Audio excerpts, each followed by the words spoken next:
Two households, same income, nearly identical monthly housing cash outflows, but one household rents, the other has a mortgage.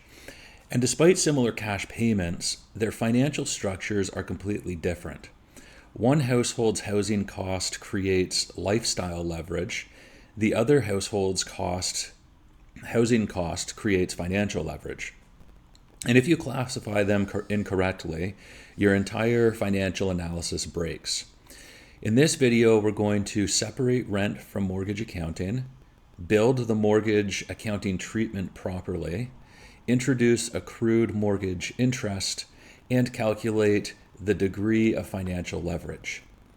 Because once you understand the difference between lifestyle rigidity and financing rigidity, you begin seeing household finance structurally.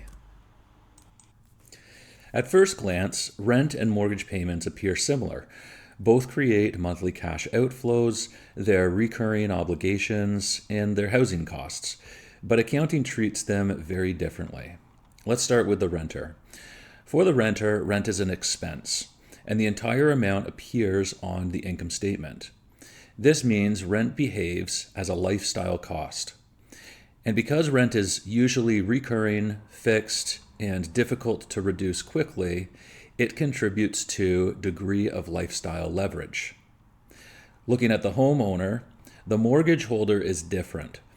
The mortgage payment contains interest and principal repayment. Only the interest portion is an expense. The principal repayment reduces the mortgage liability, affects the balance sheet, but does not affect net income. This is critical because mortgage interest affects financial leverage, while principal repayment affects equity accumulation. To properly account for a mortgage, you need an amortization schedule. Why? Because every mortgage payment changes over time. Early in the mortgage, interest is high, principal repayment is low. Later, interest declines and principal repayment increases. That means we cannot simply expense the payment itself. We must separate the interest from the principal.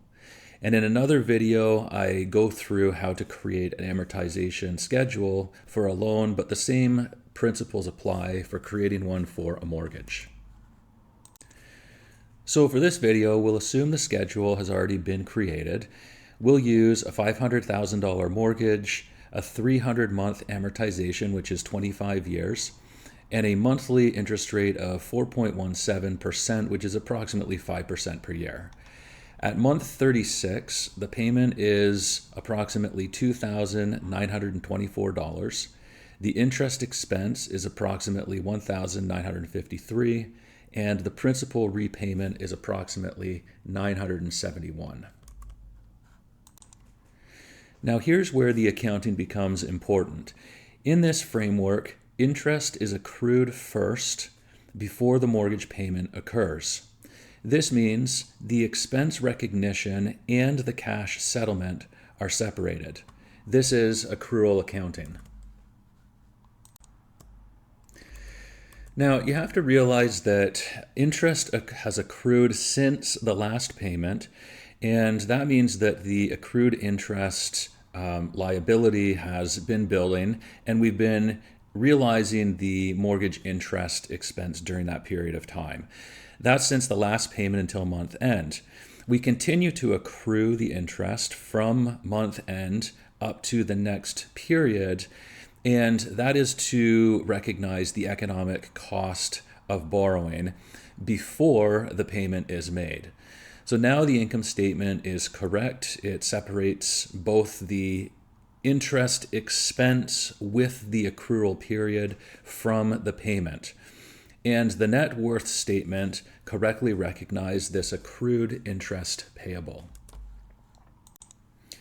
Now the payment occurs on the 15th of the month. At payment date, we settle the accrued interest, we reduce the mortgage liability, and reduce cash.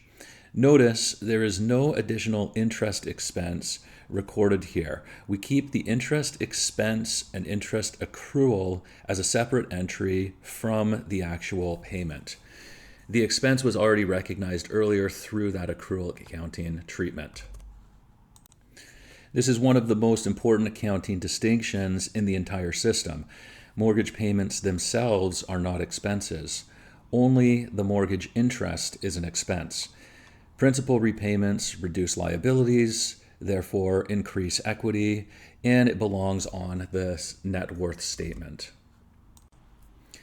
Now let's compare the renter. The renter has fixed rent, but no mortgage financing structure. This means housing primarily affects the degree of lifestyle leverage. So notice what happens. Income falls by 25%, but net income before financing collapses by 93%. Why? Because rent remains fixed and the lifestyle structure becomes rigid. This is degree of lifestyle leverage. And you can see that the degree of lifestyle leverage in this case is 3.72. Now let's return to the mortgage holder. And this is where the framework becomes much more powerful. Because unlike the renter, the mortgage holder experiences both lifestyle leverage and financial leverage. But importantly, they come from different parts of the structure. The renter primarily experiences lifestyle leverage because rent itself behaves as a fixed lifestyle cost. But the mortgage holder is different. The mortgage payment was separated into interest and principal, which means the financing structure now creates an additional amplification layer. And now we can isolate the lifestyle or operational sensitivity from the financing sensitivity, exactly how it's done in corporate finance. So notice carefully what happens here. Income falls by 25%. Variable lifestyle costs adjust downward somewhat, but fixed lifestyle costs remain fixed and financing costs remain fixed. This creates lifestyle amplification and financing amplification. So now we measure both separately. So first, the degree of lifestyle leverage. This measures how sensitive net income before financing is to changes in income. This isolates lifestyle rigidity, and we've dealt with this in the past. So step one, change in net income before financing. For the baseline, the net income before financing was $4,200, and the stress scenario, it was net income before financing of $2,700. So the percentage change in net income before financing is the 2,700 minus 4,200 divided by 4,200, just the percentage change, which is negative 35.7%. So that's the percentage change in net income before financing. The change in income, the baseline income was 8,000, whereas the stress scenario income was 6,000. So the percentage change in income is 6,000 minus 8,000 divided by 8,000. We're just using the percentage change formula, which is new minus old divided by old. And that equals negative 25%. So step three is to calculate the degree of lifestyle leverage.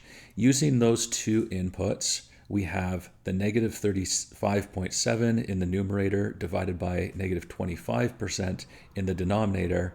And we have a degree of lifestyle leverage, or DLL, of 1.43. Now notice something important. The mortgage holder actually has lower lifestyle leverage than the renter. Why? Because the housing payment itself is not treated as a lifestyle expense.